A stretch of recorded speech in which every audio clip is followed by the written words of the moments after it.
Halo, selamat malam Pak Jati dan teman-teman. Pada kesempatan malam hari ini, saya Obet Adi Kusuma dengan NIM 210101171401116 akan mempresentasikan sebuah studi kasus value engineering dengan judul Georgia Department of Transportation E20 Eastbound from E285 to CR 5150 atau Panola Road Collector Distributor System pada PI nomor 0009542 DeKalb County.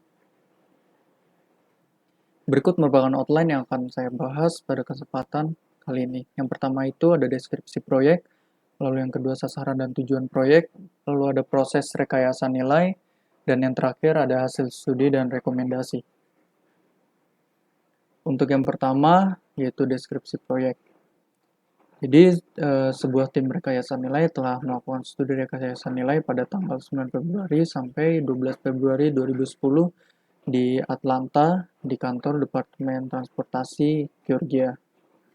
Subjek studi rekayasa nilai diidentifikasi dalam laporan konsep proyek dengan nomor PI 009542 I20 Eastbound dari I285 ke CR 5150 atau Panola Road dengan sistem CD di wilayah DeKalb atau di wilayah Georgia. Desain untuk proyek tersebut telah disiapkan oleh Arkadis dan pada saat workshop rencananya telah dilanjutkan ke tingkat desain awal. Jadi untuk gambar di sini merupakan cuplikan gambar untuk jalan dari Panola Road. Selanjutnya, tujuan dari proyek yang diusulkan adalah untuk memberikan perbaikan operasional di sepanjang I20 ke arah timur di sekitar persimpangan I285 atau dari sekitar Columbia Drive ke persimpangan I20 atau Panola Road di wilayah DeKalb. Tujuan utama dari proyek ini sendiri adalah untuk memperbaharui dan memperpanjang umur operasional segmen penting dari sistem antar negara bagian Georgia. Proyek ini diperlukan untuk mengatasi masalah operasional akibat persilangan di I20 arah timur antara I285 dan Wesley Chapel Road, dan pada persilangan di bagian ini dihasilkan dari konflik antara lalu lintas masuk dari I285 dan lalu lintas keluar ke Wesley Chapel Road. Situasi ini diperparah dengan pengurangan dua jalur pada jalur utama di pintu keluar Wesley Chapel Road. Jadi gambar ini merupakan sebuah ilustrasi dari waving atau persilangan antar lajur. Jadi pekerjaan konstruksi ini diusulkan sebagai perbaikan sementara sepanjang I20 ke arah timur. Perbaikan ini termasuk menambah jalur kolektor distributor atau CD, lalu memodifikasi jalur general purpose atau GP, dan membuat peningkatan rem dari persimpangan I20 atau I285 ke persimpangan I20 atau Panola Road. Untuk jarak total kira-kira 7,2 mil. Proyek yang menjadi subjek studi VE ini dimaksudkan sebagai solusi jangka pendek untuk ruas I20 antara I285 dan Panola Road. Solusi sementara ini diidentifikasi oleh GDOT sebagai cara untuk memberikan perbaikan operasional. Proyek ini dirancang sebagai proyek perbaikan sementara saja dengan umur desain sekitar 10 tahun. Proyek yang lebih besar direncanakan untuk jangka panjang, tetapi sumber pendanaan untuk pelaksanaannya belum tersedia. Lalu di sini ada 4 persimpangan utama dalam hal ini, yaitu ada I20 di Columbia Drive, dimana tidak ada rancangan perubahan, lalu kedua ada I20 dan I25, dimana rem dari I285 menuju timur ke I285 akan diatur ulang. Lalu ketiga ada I20 di Wesley Chapel Road, dimana jalur landai on dan off menuju timur akan diatur ulang. Lalu ada I20 di Jalan Panola, dimana jalur penghubung ke arah timur akan disesuaikan kembali. Lalu berikutnya ada 2 persimpangan utama dalam proyek ini. Yang pertama itu ada I20 jalan landai ke timur di Wesley Chapel Road, di mana usulan konstruksi rem akan menyambung ke persimpangan yang ada. Lalu yang kedua ada I-20 rem ke arah timur di Panola Road, di mana usulan konstruksi rem akan menyambung dengan persimpangan yang ada. Nah, berikut merupakan gambar dari persimpangan I-20 dan Wesley Chapel Road. Selanjutnya ini adalah gambar dari persimpangan I-20 dan Panola Road. Selanjutnya ada gambar dari persimpangan I-285 dan I-20. Nah, untuk perkiraan biaya konstruksi dari proyek tersebut diperkirakan sebesar $61.654.000. Tidak ada biaya right of way, lalu utility yang dipakai diperkirakan mencapai $3.222.852. Total biaya yang diperkirakan untuk proyek ini adalah $64.876.940. Desain proyek telah disiapkan oleh Arkadis. Lalu dokumen proyek didapat dari Departemen Transportasi Georgia. Tim Value Engineering memanfaatkan materi proyek yang disediakan GDOT atau Georgia Development of Transportation, serta rencana dan gambar awal yang disediakan oleh Arkadis. Untuk proyek ini dikembangkan dalam beberapa kategori. Dalam dokumen ditetapkan bahwa dalam desain dan konstruksi tidak ada tambahan right of way dan tidak ada relokasi. Ada kesepakatan tertentu yang dilaksanakan sebagai hasil pertemuan publik dengan pemangku kepentingan. Dalam kesepakatan ditetapkan bahwa akan ada rangkaian peredam suara yang cukup ekstensif untuk mengurangi dampak suara dan visual pada rumah dan tempat bisnis. Untuk pengerjaan proyek ini dilakukan untuk memfasilitasi perbaikan untuk persilangan di bagian koridor I-20 arah timur ini. Diputuskan bahwa salah satu cara tim value engineering dapat menambah nilai proyek adalah dengan mengidentifikasi cara-cara untuk mempercepat proyek dan memperbaiki waving atau persilangan secepat mungkin bagi masyarakat yang berpergian. Oleh karena itu, sebagian besar ide yang dikembangkan oleh tim value engineering memiliki tujuan tersebut bersama dengan potensi penghematan biaya. Selanjutnya, untuk tim rekayasa nilai mengikuti standar rencana kerja rekayasa nilai menggunakan 7 langkah yang telah ditetapkan oleh SAFE International. Rencana kerja tersebut mencakup hal-hal berikut. Yang pertama itu ada fase investigasi atau informasi, di mana selama fase kerja ini tim menerima pengarahan dari staf Departemen Transportasi Georgia atau GDOT dan konsultan desain mereka yaitu dari Arkadis. Pengarahan ini mencakup diskusi tentang maksud desain proyek, masalah biaya, dan batasan proyek. Dalam sesi kerja berikutnya, tim value engineering mengembangkan model biaya dari data biaya yang disediakan oleh para desainer dan data lain yang disediakan untuk tim. Model biaya dilakukan dengan gaya Pareto, yaitu mengidentifikasi item berbiaya tinggi hingga biaya terendah untuk elemen biaya konstruksi yang lebih besar. Model biaya ini digunakan oleh tim untuk membantu memfokuskan lingkup kerja mereka. Lalu selanjutnya ada tahap analisis. Untuk tahap ini, selama fase ini, tim VM menentukan functions dari proyek tersebut.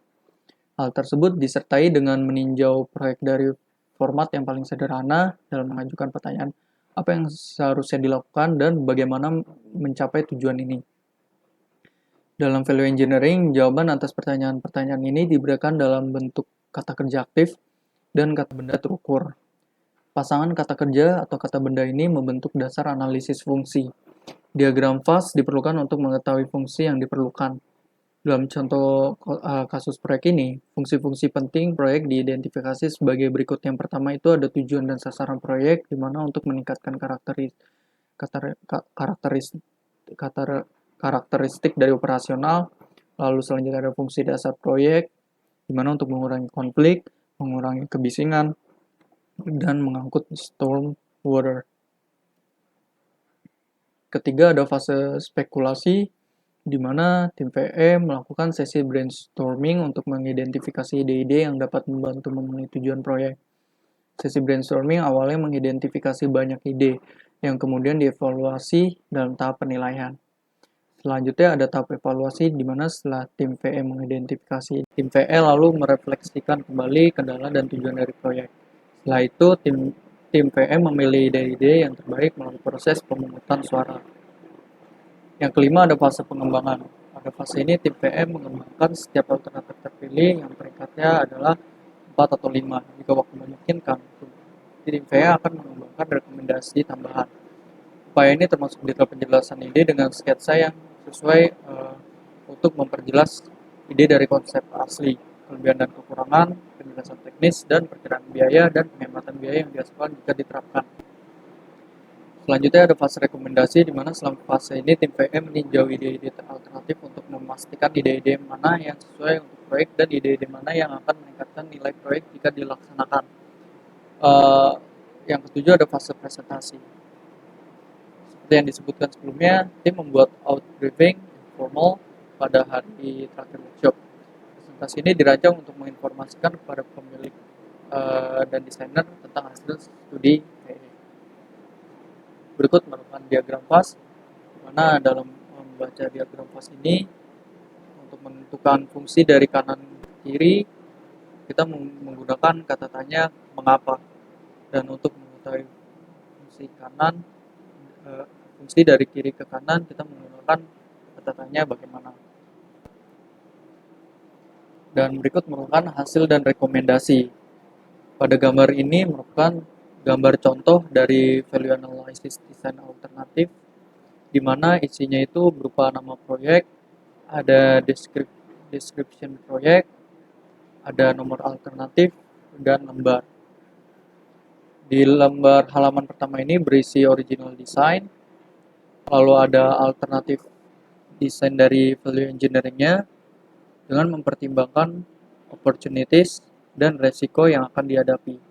Lalu di bawahnya ada diskusi teknis mengenai alternatif V tersebut. Lalu di bawahnya lagi ada cost summary, di mana di sini dapat dilihat bahwa terdapat penghematan biaya hingga $150.000.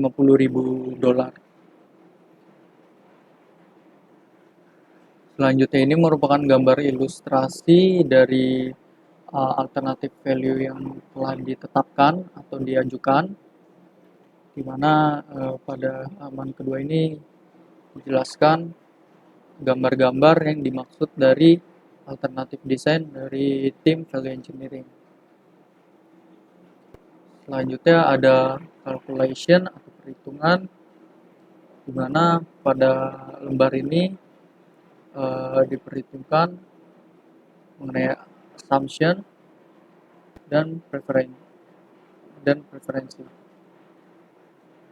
Selanjutnya ini adalah cost worksheet atau rincian biaya yang dikeluarkan untuk analisis PE, di mana setelah di list dan diperhitungkan terdapat estimated savings atau estimasi penghematan sebesar $150.938. Nah, lalu dari masing-masing alternatif desain tersebut dibuat summary atau ringkasan terhadap semua ide atau alternatif dari tim value engineering, di mana di sini terdapat 9 alternatif dengan masing-masing cost saving atau penghematan biaya sebesar $150.938 untuk alternatif number AC1, lalu sebesar $1.219.988 untuk AC2, lalu sebesar $144.973 untuk AC3, lalu menghemat biaya sebesar $1.093.397 pada alternatif MS3. Lalu selanjutnya ada penghematan sebesar $74.360 pada alternatif MS4. Lalu ada penghematan sebesar $1.931.439 untuk alternatif RW1. Selanjutnya ada penghematan sebesar $505.230 pada alternatif RW9. Lalu ada penghematan sebesar $1.161.210 pada alternatif RW10 dan sebesar $1.511.840 pada alternatif SB3. Sekian presentasi saya pada malam hari ini. Untuk kekurangannya mohon dimaafkan. Terima kasih atas perhatiannya.